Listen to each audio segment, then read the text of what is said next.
All right. Well, welcome everybody to the Business of Speaking show. I am your host, Tim McDonald, and today I am joined by a good friend and somebody that I just enjoy speaking with so much. I'm looking forward to this. How you doing, Janice? Oh my God, it's so good to see you. I'm going to be one of those people who just can't stop smiling because we don't get to talk nearly enough. I know we were just talking before we went live about the last couple times we talked and the last time we saw each other, and it's been Right. a while. It's been a while. It So, has. yeah. But for those of you that don't know, the Business of Speaking show is really a show not to focus on what speakers talk about on stage, but their journey getting to the stage. So, with that, Janice, why don't you just tell us your story of how you actually got involved in speaking? My mother would probably tell you I was a born public speaker. I learned to take the stage very early and even, high school elections and junior high elections and stuff and writing speeches. I have always loved it. Um, but more professionally, I think I've been in a communications role in public relations throughout my career. And probably the first job where public speaking was a big part of my job, I worked for a small cottonseed company in Mississippi. And they had always had a lot of customers come in, a lot of guests come in, people wanting to learn the history of the area. And they had never organized that into a tour program or anything. So I did that because I just loved talking to people and learning about the area I had moved to and all those things. And so I started doing it that way. And as I worked in various PR roles, I did a lot of public speaking. And now I've left the corporate world and doing my own thing as a communications person. And my part of speaking, I think, is more in that mode of discovering new ideas and new thoughts and bringing those to different people and helping people connect maybe to other groups that they're not aware of or other information they're not aware of, trying to get people to open up a little bit. Because as you know, Tim, I worked in agriculture for a long time, and sometimes agriculture can be a little bit off on its own. And sometimes a lot of us in the cities can be really far removed from where our food comes from. And so a lot of the work I've done has been trying to bring those two groups of people together. So people in the cities, like my neighbors, better understand where their food came from, and farmers better understand what people like us are thinking as we go to grocery stores, as we go to restaurants, because a lot of the time their lifestyle is so different, right? And we certainly have seen that in this era of social distancing. So many of them have acres and acres in which to play. And so many of us are confined to these really small spaces. So even getting those two groups to understand how our worlds are changing this summer has been really important. Yeah. So, I'm just kind of curious because I know, like, when you described when you were first working for that cottonseed company in Mississippi, how you kind of explain the history and all that of, Mm-hmm. and answering questions for people. Do you remember the first time like you actually got up on a stage in front of people, and how did that feel? Did it feel, or were you nervous? Were you, uncomfortable, or was So, it just like so that's something you were why, just like, oh, I'm just talking to the people like I've been doing all my yeah. life? So that's why it's so funny, because when I was in high school, our programs, like I went to a big high school in Memphis, Tennessee. And so when I said like I would run for class office or something, we would have hundreds of students in an auditorium and you would stand on stage to deliver your speech. So very early in my life, I had those experiences. I would say more recently in this space of trying to get food and farm audiences kind of connecting to each other, it would probably be at a 140 conference with Jeff Pulver, and I've done quite a few of those. The first was in Hutchinson, Kansas, but I also spoke at the 92nd Street Y. And I will say, I occasionally still get those kind of butterflies, right? Like, it's exciting to speak every time I do it. Who's in the audience? What do they know? I try and figure out those things before I go, but I love it so much that there's a little bit of that unknown. It's a little bit of a adrenaline run. And I always love what comes after I speak, the conversations that happen in the hallways, the people who come up to you at lunch and go, I was thinking about this. What do you think? And it really furthers my discovery along too, right? So I'm a lifelong speaker, but I still get nervous, still get excited.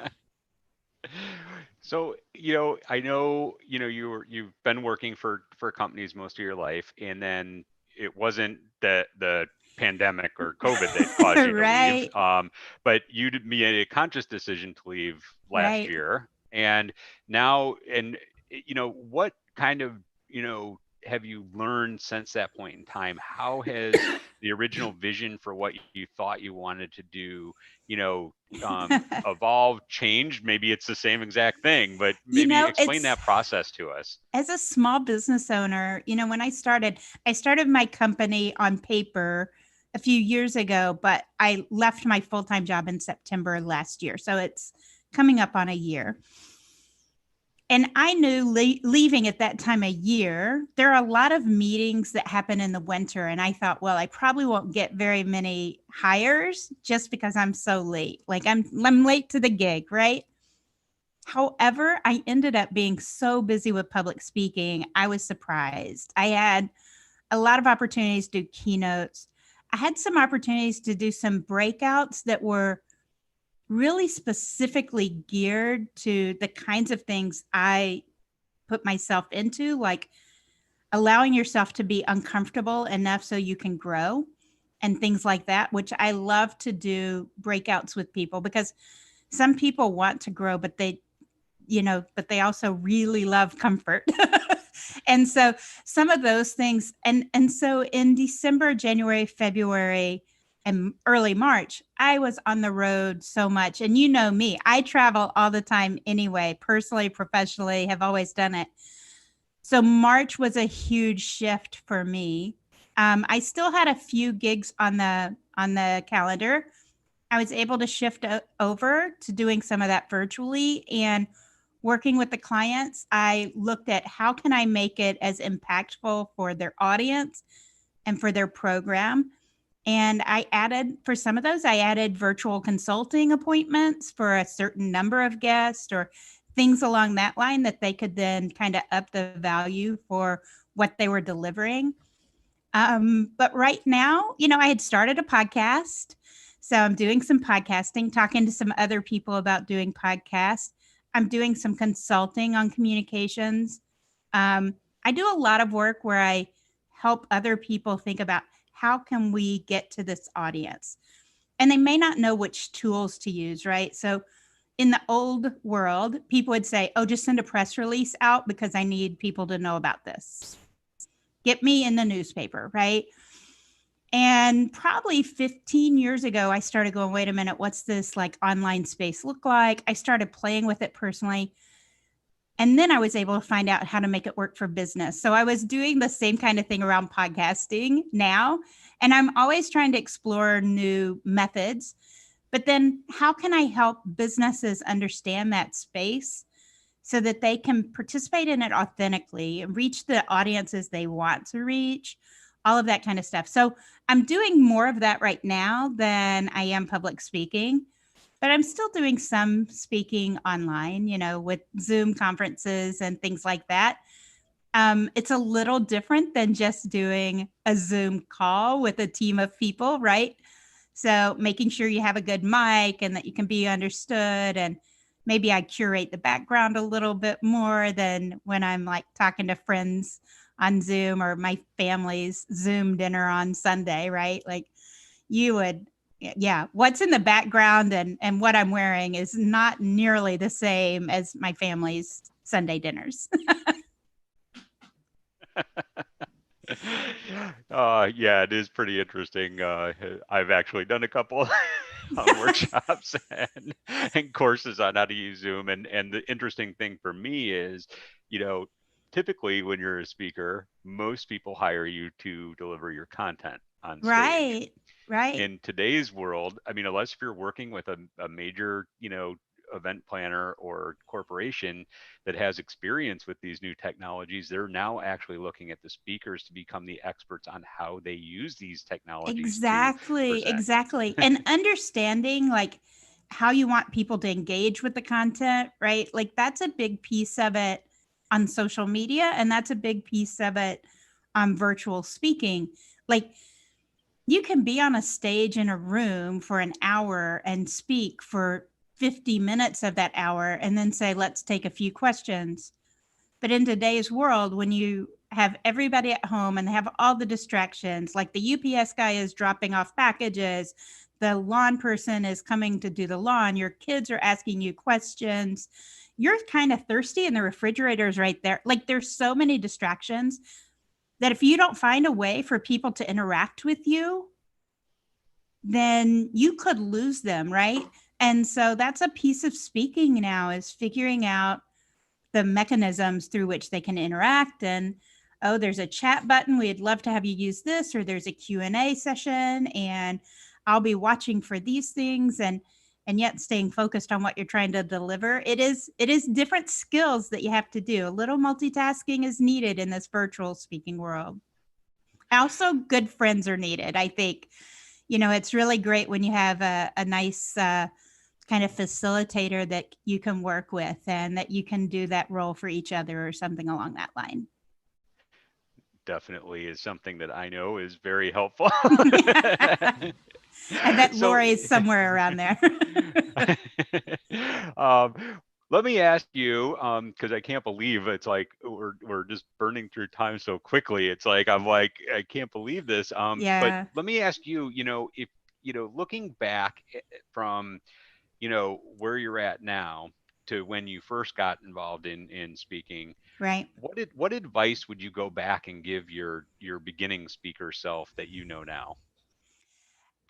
I think one of the biggest things was it's really thinking about who's in the audience, who's coming in, and then thinking about what content you think you want to deliver, or the business wants you to deliver, or the organizers want you to deliver, and finding out the best possible way. Because I think early on, a lot of us assumed you needed slides, or you need this, or there are certain tools that we assume is the best way at any given moment. And I think going back, I would love to say, remember, you need to change things up sometimes. You need to figure out what new tools will work. You'll need to, and I've done some of that, but I would say there were some places where maybe I was coasting here and there. Now is not a time to coast at all, right? But I think that kind of idea of exploration and stuff has served me well when I've done it. And it's been a real kind of drag when I haven't. So when you do it, though, I'm kind of curious because it's something I've been questioning myself a lot lately. Mm-hmm. Is how do you know, like, when you should change something, how you should change it versus when you should give something up? Right. Oh gosh, that's a great question. So I have been lucky enough to find like a cadre of people in my industry, not in speaking, but in other places where I will give them kind of a different fee structure and say, I want to try something new. And in that way, they get to be the first people to expose their small audiences to it, and they get something new, and their people learn that they're innovative and all that stuff. And I have the protection of this is not ready to go to scale yet. And being able to do that in a way that lets me play with it. I may play with it here personally and show some friends or some family or something, but then I do a small scale test before I get up on a keynote stage in front of hundreds of people where I'm being paid good money to deliver the result that the organizers want, right? Like it's, how do you do it? So for me, it's been play with it around my house and show friends and family and ask them their thoughts, move to kind of a focus group of sorts, but usually one where I can get paid a small fee at least. because they're getting the value of something brand new in this space, and then move it out from there to bigger scale. And when you talk with the organizers to understand what they want, what are some things you've learned along the way to really help you understand who the audience is and what the organizer hopes they're going to get out of this? Yeah, I think organizers generally get in touch with you because they've heard you do a certain topic, whether that's from a website or from some past presentation, or somebody in their organization saw you somewhere else. So they usually have a clue of, oh, this worked really well with that audience. I don't think organizers always know. It depends. Like sometimes you have highly professional organizers who know everything there is to know about their audience, and they have survey results and they have all these kind of things. But otherwise, what I find is you need to ask them questions. Can you help me understand who are some of the speakers that when people have left there, they keep asking, are we ever going to have them back? What made that the kind of thing that people wanted to have back? What were they asking about? You know, sometimes I need to be a little bit funnier with my content than other times, right? Like sometimes they'll tell you, we're going to need some laughs because we're going to have a really hard morning of like really structured programming. And I still want them to be thinking about how we get out of this, but make sure it's a relaxed atmosphere. And sometimes you need to set a tone that it's really serious. You're just getting started and you're kind of getting things going on. And they'll say, and I know these people are going to be distracted by their phones when you're talking.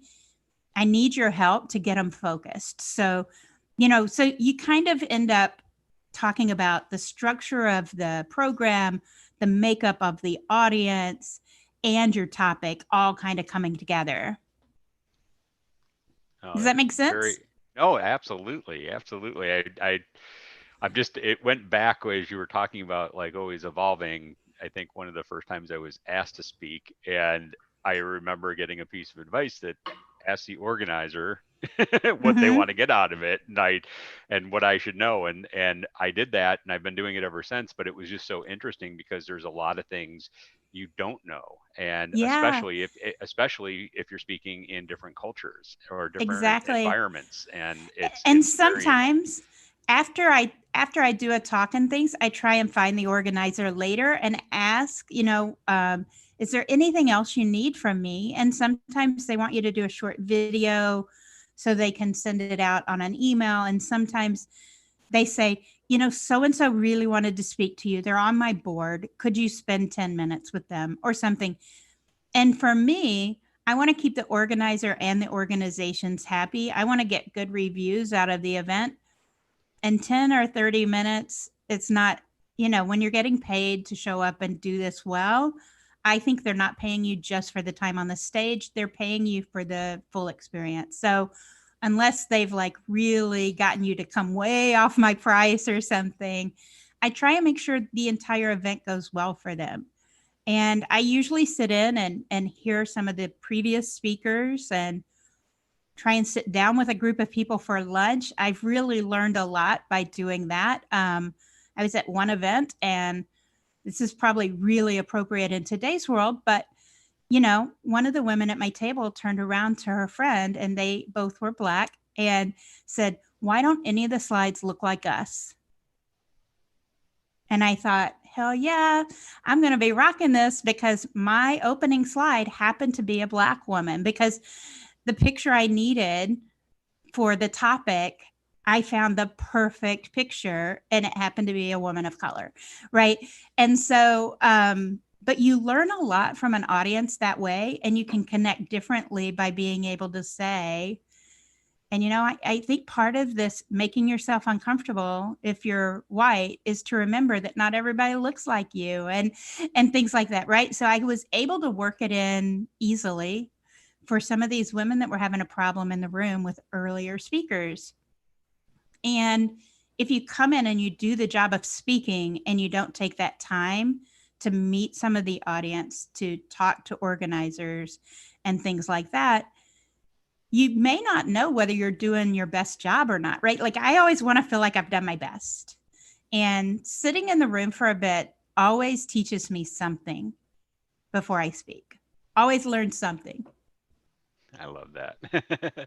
So if we look at your business overall, I mean, obviously we know, the in-person conferences, the in-person workshops are Right. not really happening right now, and who knows when we're going to. So you've made the shift to doing a lot of those online. But what other types of revenue streams have you kind of created for yourself outside of just those kind of speaking and workshop opportunities? Yeah. So since I'm a PR person, I can do a wide variety of things. I've helped people with some of their branding questions.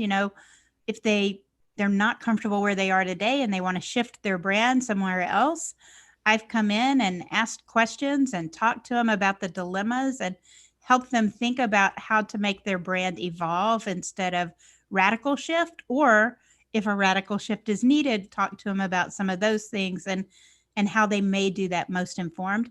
But I've also written press releases for clients, or web copy for clients. I think in today's world, I'm looking at helping create some virtual panels, right? Like, how much I love panels. We worked together on one years ago. I love finding a combination of voices that need to be heard, and that I like to be able to ask the questions, but I also love that you're so good at it. So I'm doing that for a few people and doing some of that virtually, right? So again, creating those kind of experiences. But it really is working with those organizations and asking what do they need and how can I help them in this current environment? Because some of them were supposed to have live events, and how can I work with them to deliver their objectives without the type of event they thought would help create it, right? So what were they trying to create with that? How could we do something else in place of it? That's kind of fun, right? And I'm talking to a few people about maybe I'll lend my voice on podcast and things like that in a paid way, because now I've established myself as somebody who understands podcasting, who's been working at it really hard for 6 months, who bought equipment, who done all these kind of things. And I've worked out a lot of kinks, right? So after doing it on my own for 6 months unpaid, maybe I have some other opportunities to do that. Oh, well, fantastic. And Yeah. just my final question kind of before we wrap up is, looking at the business of speaking and somebody wanting to get involved in it today, Hmm. what piece of advice would you have for them? I think try and figure out where you can have an impact locally. And that may be geographically and it may be by topic. So when I say locally, it doesn't mean because I live in St. Louis, I need to have an impact in St. Louis. It may be your industry, it may be your company, it may be whatever it is. I'd also say start finding sources and resources where you can think about public speaking and think about it as something you do, just like any other job or any other hobby or any other passion. Think about it like, put time and effort into it. Public speaking in its best form feels like it's natural and it's coming out, but you also need those objectives of what you're going to accomplish. So you don't want to go into it with an open slate. So kind of working on some of that. And I'd say do it. Just find opportunities. You may be doing it as a volunteer, but find some of those groups that would let you speak and propose an idea. You can't wait for people to come ask you, hey, would you speak to our group on this topic? Unless you're well known, they're not going to know who you are. They're not going to know what topics. But if you can say, I've been really looking into this topic, would love to speak to the group about that. How about, next month or whatever, their scheduling is, right? And start getting some of those experiences. And I would say, ask some of those people to recommend you on LinkedIn or, those kind of things too, so you can show you've actually done it. So you have a footprint that shows you do some speaking and it went well. Well, no, that's great advice. Thank you so much, Janice. And how can people find you, connect with you? Yeah. Tell us where we can get you. Well, my name is Janice Person. It's right there, probably on the screen part of the time. And my website is janiceperson.com. It is so easy, right? I also on social media go by JP Loves Cotton. I'm wearing a beautiful cotton jacket, but I've worked a lot with people in the cotton industry from the farm all the way to fabric. And so that's how I go on social media is JP Loves Cotton. So I'm on all the channels. God help me. I don't use some of them all the time, but Twitter and Facebook and LinkedIn are things that I use quite a bit. Some of the others I play around with more than really use them effectively. And my And podcast is called Grounded by the Farm. If anybody wants to learn about food and farm and the connections there, and I interview farmers about the foods they grow. So most recently, I talked to a rice farmer who's a big YouTuber. He does a channel called Rice Farming TV. So fantastic. No, yeah, great. I was just about to make sure you mentioned your podcast too. So. thank you. Thank you.